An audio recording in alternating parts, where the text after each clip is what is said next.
प्रभु यीशु मसीह के मधुर नाम से मैं आप सबों को स्वागत करता हूँ। आज की मनन के लिए हम देखेंगे जो व्यवस्था विवरण चैप्टर 11 और वर्स 26 से 28 तक।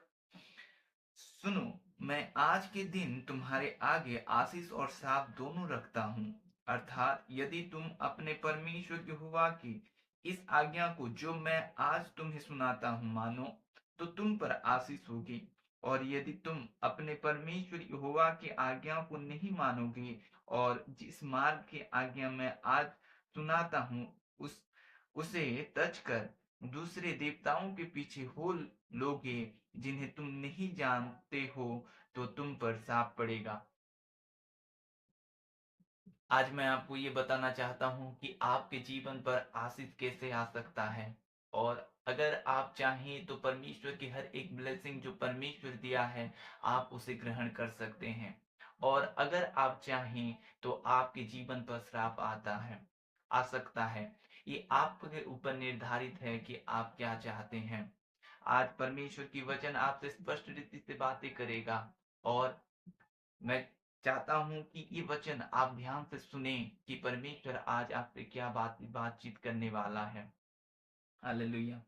आज जैसे कि व्यवस्था विवरण में लिखा गया है, जब मूसा परमेश्वर के द्वारा एक चुना हुआ व्यक्ति, जो परमेश्वर ने उसको खड़ा किया, वो तो ऐसा व्यक्ति था कि इस्राएल को अगुवाई करने के लिए वो उसके मन पहले नहीं मानता था। वो डरता था फिरौन से और परमेश्वर से कहता था कि प्रभु दूसरे को भेज, मैं कैसे बोल सकता हूँ फिरौन के आगे, मैं तो भद्दा हूँ, मैं तो बोल ही नहीं सकता। ये उसकी कमजोरी थी और वो कमजोरी प्रभु के सामने वो रख रहा था, परमेश्वर के सामने वो रख रहा था। लेकिन परमेश्वर ने डिसाइड किया था कि मूसा को ही वो भेजे। हारून को भी भेज सकता था, दूसरे व्यक्ति को भी भेज सकता था, लेकिन परमेश्वर जिसको वो चाहता है उसको ही भेजता है। ये उसके ऊपर निर्धारित है कि परमेश्वर किसको चुनता है, परमेश्वर किसको खड़ा करता है और परमेश्वर किसको भेजता है।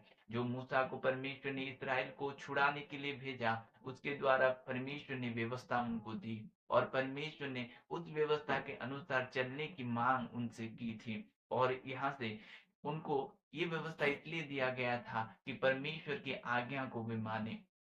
हालेलुया।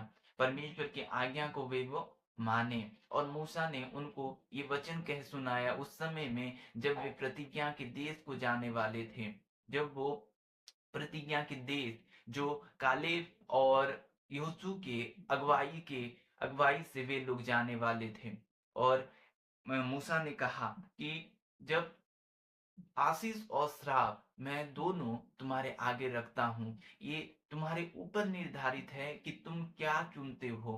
जैसे परमेश्वर के वचन में लिखा गया है कि जो कुछ भी जो सुनो, मैं आज के दिन तुम्हारे आगे आशीष और श्राप दोनों रखता हूँ। अर्थात कब आशीष आ सकता है, जब उसके वचन को आप मानोगे, जब उसकी व्यवस्था को अगर आप मानोगे। तो व्यवस्था का मतलब, मेरे कहने का मतलब ये है कि ध्यान से सुने कि हमारे लिए व्यवस्था अब मसीह है। जब प्रभु यीशु मसीह आया तो वो व्यवस्था को पूरा किया। और मूसा ने भी प्रभु यीशु मसीह के बारे में ये कहा कि मेरे जैसा और एक नबी तुम्हारे लिए परमेश्वर ठहराएगा, उसका सुनना। ये मूसा ने पहले से ही यहूदियों को कह चुका था, इस्राएल को कह चुका था। लेकिन इस्राएल ने प्रभु के बातों को विश्वास नहीं किया, प्रभु को ग्रहण नहीं किया। ये हमारे लिए था कि परमेश्वर ने अपने पुत्र को दिया। हालेलुया। कि हम जो पहले मसीह में नहीं थे, वे लोग मसीह बन गए। जब प्रभु का पहला चेला जब थोमा केरल में आया, तब तद्वारा क्रिश्चियनिटी का उत्पन्न हुआ, तब मसीह का समाज बढ़ा, तब मसीह स्प्रेड हुए। और हम अब मसीह की व्यवस्था में हैं।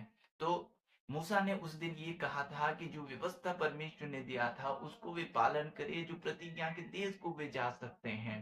और जो कालेब और यहोशू के कंधों पर वो जिम्मेदारी थी कि वे लोग प्रतिज्ञा के देश को जाएं।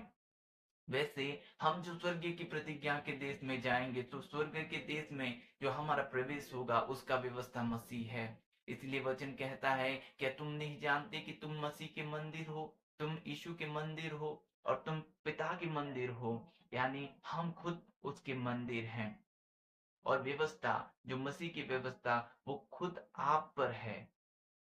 खुद आप व्यवस्था हैं जो मसीह है। तो हमें अब मसीह की बात को मानना है जो व्यवस्था को पूरा कर चुका है। और दूसरा, जो हमें एक नया व्यवस्था दिया गया है मसीह के द्वारा, जो खुद मसीह है, उसका बातों को मानना है, हमें उसके राहों पर चलना है। इसलिए मसीह कहते हैं कि मैं जीवन, पथ और सत्य हूँ, जीवन मार्ग और सत्य हूँ। इसलिए जो कोई भी मेरे बगैर पिता के पास नहीं जा सकता, ये इम्पॉसिबल है। अगर आप प्रभु की बातों को नहीं मानोगे तो पिता के पास जाना, उस प्रमिस लैंड को लैंड करना, ये इम्पॉसिबल है।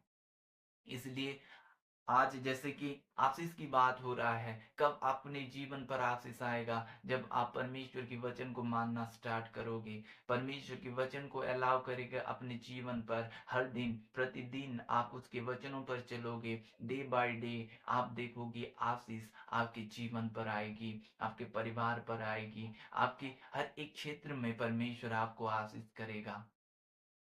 और श्राप क्यों आता है? क्योंकि लिखा है वचन में कि हम परमेश्वर की वचन पर चूक जब जाते हैं, जब पाप में गिर जाते हैं, जो श्राप को परमेश्वर ने अपने पुत्र के द्वारा मिटा दिया है, फिर से हमारे जीवन पर राजत्व करता है।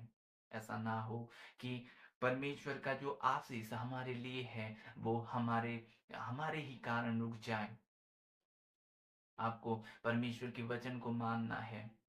इसके लिए आप आपकी आशीष पा सकते हैं। आप जब आप परमेश्वर के वचन को मानोगे, तब परमेश्वर का आशीष आपके जीवन पर आएगा।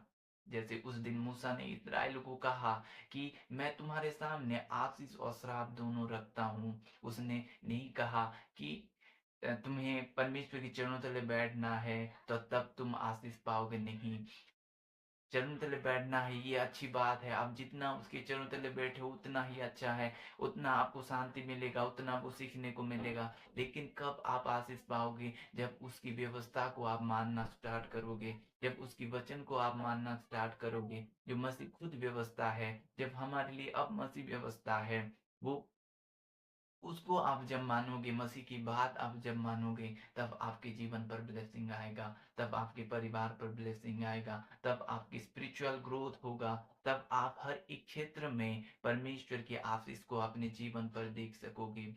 अगर आप अब भी परमेश्वर के आशीष को अपने जीवन पर नहीं देखे हो, बहुत साल हो गए, बहुत दिन हो गए प्रभु को जानते हुए, फिर भी अपने जीवन पर कोई आशीष नहीं है, फिर भी बीमारी से जकड़े हुए हैं, फिर भी आ, कई तरह के बंधन है।